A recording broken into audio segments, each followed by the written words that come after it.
Okay, so today we're going to work through a physics problem involving power. The question says a 38.2 kilogram skier is being pulled up a hill by a motorized gear. The snow that has built up on the skier's skis creates a coefficient of kinetic friction between the skis and the surface of 0.01. The skier is pulled up a theta equals 30 degrees slope hill at a constant rate of 2.98 meters per second. How much power must the motorized gear supply?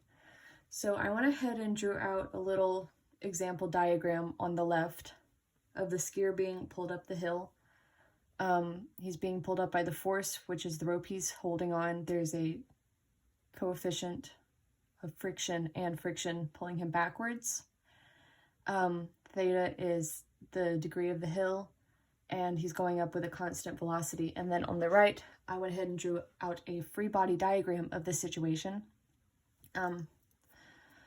So we can see the force of the motor is pulling this way, and we have the friction. Downwards, we have gravity times mass, and then against, this is like a 30-degree angle here, is the normal force. The normal force is also equal to the mass times gravity times cosine of theta, and then against the force of the motor is also mass times gravity sine of theta. So some equations that will be helpful with solving this problem are power, which is force times velocity, and friction, which is normal force times the coefficient of friction, which is kinetic in this case. And to go ahead and solve, I wrote out a hint as well. So we know that the net force equals 0 because velocity is constant. So that will help. So first things first, when looking at this, I'm going to say that these two, looking at the free body diagram, these two pieces cancel because they're equal to each other. But the force of the motor needs to be equal to the reverse force of the friction and mg sine theta because our net force is 0. So ignoring our quote-unquote y direction here, we have F net equals F motor minus the friction and mg sine theta added together. So rewriting this, we know that this part is 0. So to solve for the force of the motor going upwards, we're going to say it's F motor equals 0 plus friction plus mg sine theta. Okay, so we want to go ahead and solve for the force of the motor, but we don't have our friction force here. We do have the mass, and we do have theta. Mass equals 38.2, and theta equals 30 degrees. So we're going to use this equation up here to find our friction. So friction equals our normal force. Well, the normal force is equal to, because they cancel, our mg cosine theta. So we're going to say it's mg cosine theta times our friction coefficient.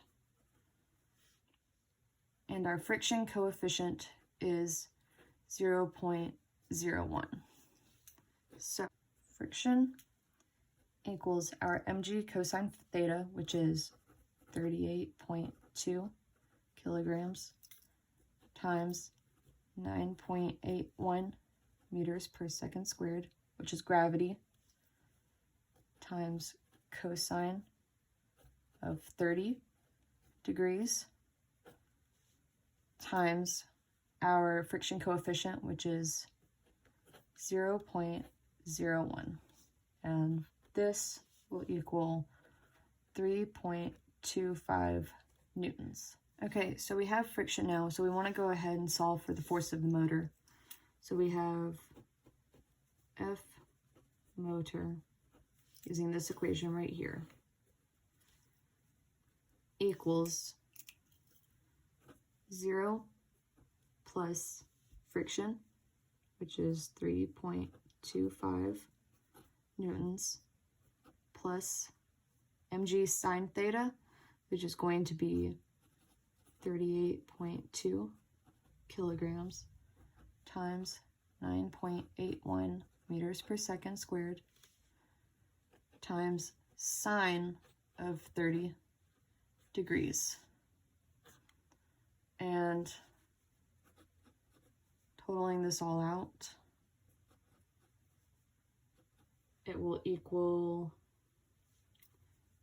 190.615 newtons. Okay, so now that we have the force of the motor, we want to go ahead and solve for power.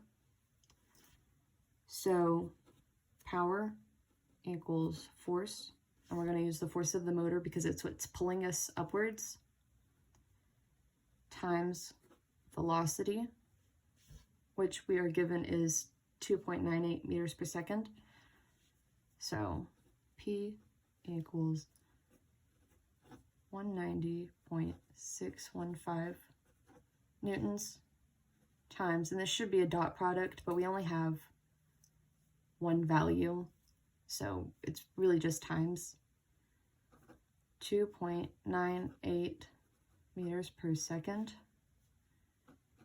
equals 568.03 watts, which is equivalent to 568.0 watts. And this is our final answer.